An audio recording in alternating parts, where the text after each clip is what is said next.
Hello, Sunny আজকে চলে আসছে রাত 8:30 মেবি এখন বাজে। খুব সুন্দর একটা জায়গায় বসছি। আমি অ্যাকচুয়ালি এই ব্যাপারটা নিয়ে কখনো কথা বলিনি। আমি শুধু রেস্টুরেন্ট, হোটেল, ব্লা ব্লা অনেক কথা বলি, বকবক করি আপনাদের সামনে। আজকে দেশের কিছু কথা বলতে চাই, কারণ আমিও তো এই দেশেরই সন্তান, আমিও তো এই দেশেরই নাগরিক। আমার ভোটার আইডি কার্ড তো বাংলাদেশের নামই, তাই না? ভিডিওতে, ফেসবুকে যেসব দেখি এগুলো আসলে ভালো লাগার মতো না। উনি তো আমারও সন্তান হতে পারতো, আমার বাবা হতে পারতো, আমার আত্মীয় হতে পারতো, আপনার কেউ হতে পারতো।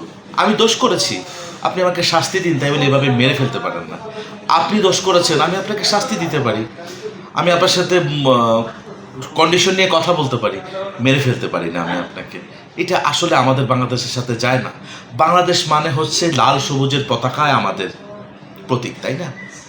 শান্তির একটা প্রতীক। কিন্তু আমি আপনি কি করছি দেখুন। এইভাবে চললে আমার কাছে ভালো লাগছে না। আমার মনে হয় না আপনাদের কাছেও ভালো লাগবে। আমি বারবার বলছি, আবারও বলছি, আমি বাতাসে রক্তের গন্ধ আবারও পাচ্ছি। দেশ নিয়ে কথা বলার ইচ্ছে যখন পেশন করেছি, আমি আরও করব। বাতাসে রক্তের গন্ধটা থামানো উচিত আপনাদের, আমাদের সবার মিলে। এটা আমাদের জন্য ঠিক না। সবাই সবার ভাই, সবাই সবার ভাই বন্ধু হয়ে চলার চেষ্টা করি। কে কোন দল করেন, কে কোথায় আছেন, এটা আমার দেখার বিষয় না। আমরা যারা সাধারণ মানুষ, আমরা শান্তি চাই। একটা হট্টগোল বাঁধবে, একটা ঝামেলা বাঁধবে, আমার মতো আপনার মতো সাধারণ মানুষ, খেটে খাওয়া মানুষগুলো সমস্যায় পড়বে।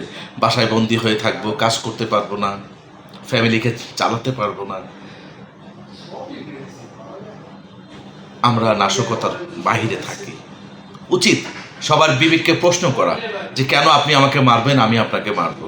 কাকে মারছেন? আমি তো আপনার দেশই ভাই। আমি কেন আপনাকে মারবো? আপনি তো আমার দেশই ভাই, তাই না? দেশকে ভালোবাসুন প্লিজ। আপনি যেই দলেরই হন না কেন, দেশকে ভালোবাসুন। দেখবেন তৃপ্তি আসবে, কাজ করতে ভালো লাগবে। মানুষকে সেবা করার চেষ্টা করুন।